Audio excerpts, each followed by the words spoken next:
कहते हैं कुछ शक्तियां जन्म नहीं लेती, वे अचानक जागती हैं। अंधेरी गुफा का मौन टूटा और राख से ढका एक विशालकाय असुर बाहर निकला।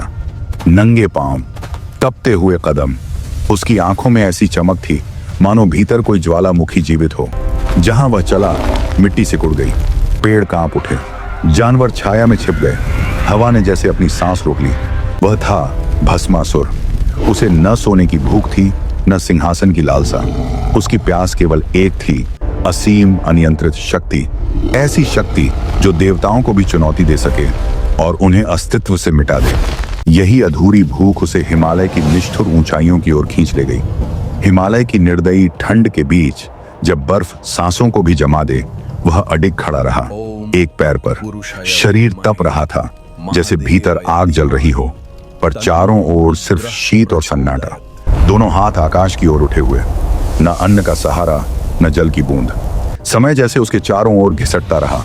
दिन राख बनकर गिरते गए, रातें काली चादर की तरह फैलती रहीं, पर उसके होंठों पर सिर्फ एक ध्वनि थी, शिव शिव शिव।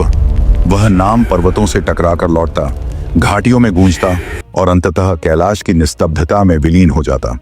उसकी तपस्या ने प्रकृति का संतुलन डिगा दिया और फिर उस अथाह पुकार का उत्तर मिला। आकाश हल्का हुआ, वातावरण स्थिर हो गया। महादेव प्रकट हुए, शांत, गंभीर, करुणा से भरे, जैसे सृष्टि का सारा भार उनके मौन में समाया हो। उन्होंने उसकी ओर देखा और कहा, मांगो। भस्मासुर की आंखों में लालसा चमकी। उसने बिना झिझक कहा, ऐसा वर दीजिए कि जिसके सिर पर मेरा हाथ पड़े वह तुरंत भस्म हो जाए। एक क्षण के लिए समय ठहर गया। पर्वत प्रतीक्षा में थे, हवा स्थिर थी। फिर महादेव के अधरों से एक शब्द निकला, तथास्तु। और उसी पल अनदेखे विनाश की नींव रख दी गई। वरदान मिलते ही उसकी आंखों में धन्यवाद नहीं था, वहां सिर्फ दहकता हुआ अहंकार था। उसकी हंसी ऐसी गूंजी जैसे घाटियों में कोई दरार पड़ गई हो। उसने अपनी हथेली को घूर कर देखा, मानो उसमें संसार का अंत समाया हो। फिर उसकी दृष्टि धीरे धीरे शिव पर टिक गई। एक खतरनाक विचार उसके भीतर फिसला, क्यों न अभी इसी क्षण इसकी परीक्षा कर ली जाए। और उसका हाथ उठ गया उसी देव की ओर जिसने बिना शर्त उसे यह शक्ति दी थी। महादेव ने उसकी नीयत पढ़ ली। उनके चेहरे पर न क्रोध था, न भय। उन्होंने शस्त्र नहीं उठाया, वे बस मुड़े और शांत कदमों से आगे बढ़ गए। पर उनके पीछे आती पदचाप शांत नहीं थी, वह भारी थी, लालच से भरी, विजय की प्यास में डूबी हुई। भस्मासुर जहां भी अपनी हथेली रखता, पत्थर राख में बदल जाते, वृक्ष झुलस कर ढह जाते, धरती तप कर फटने लगती। विनाश अब वरदान के रूप में चल रहा था। तभी एक और चेतना जागी, शांत, गहरी और दूरदर्शी, विष्णु।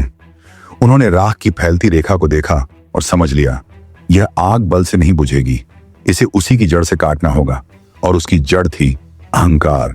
और फिर जब अंधेरा अपने चरम पर था, उसी अंधेरे की गोद से सौंदर्य उतरा। न गर्जना हुई, न बिजली कड़की, न तलवार चमकी, न क्रोध जगा। बस एक रूप प्रकट हुआ, मोहिनी। ऐसी आभा जो शोर नहीं करती पर हृदय की धड़कन बदल देती है। मधुर मुस्कान, शांत आंखें और चाल में ऐसा आकर्षण मानो समय भी ठहर कर देखे। एक सुनसान मैदान में वह भस्मासुर के सामने आ खड़ी हुई। अभी कुछ क्षण पहले जो आंखें विनाश की ज्वाला से भरी थीं, वे अब विस्मय में डूब गईं। उसका क्रोध पिघल गया, उसकी चाल धीमी हो गई। मोहिनी ने बिना आदेश दिए, बिना चुनौती उछाले, बस सहज स्वर में कहा, यदि तुम इतने शक्तिशाली हो तो मेरे साथ नृत्य करो। भस्मासुर मुस्कुराया। उसके भीतर का अहंकार जाग उठा और चुनौती स्वीकार कर ली। नृत्य आरंभ हुआ। मोहिनी ने एक कदम आगे बढ़ाया, वह भी बढ़ा। उसने कलाई मोड़ी, उसने भी वैसा ही किया। हाथ ऊपर उठा, उसका हाथ भी आकाश की ओर उठ गया। कदम आगे, कदम पीछे, कमर झुकी, दृष्टि मुड़ी।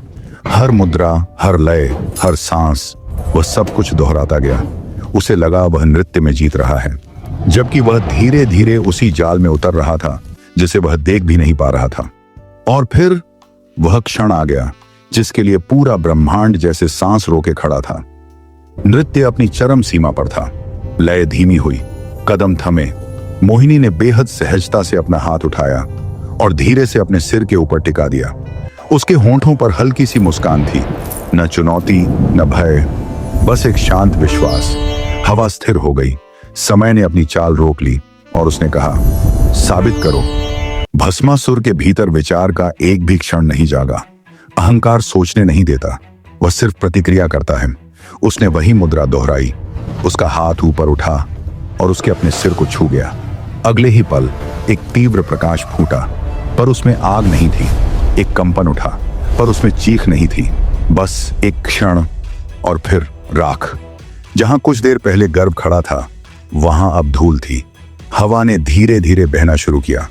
राख के कण आकाश में तैरकर विलीन हो गए। धूल बैठ गई। शिव ने अपने कदम रोक दिए। उन्होंने पीछे मुड़कर नहीं देखा। सब कुछ कहने के लिए मौन पर्याप्त था। विष्णु ने मोहिनी का रूप त्याग दिया। सौंदर्य फिर से शांति में समा गया। धरती ने गहरी सांस ली। संतुलन लौट आया। पर उस दिन एक सत्य अमर हो गया। शक्ति पाना कठिन नहीं है, कठिन है उसे संभालना। भस्मासुर की कथा केवल एक असुर के विनाश की कहानी नहीं, यह उस अग्नि की कहानी है जिसे हम अहंकार कहते हैं। और वह अग्नि अंत में किसी और को नहीं, अपने ही स्वामी को भस्म करती है। धन्यवाद।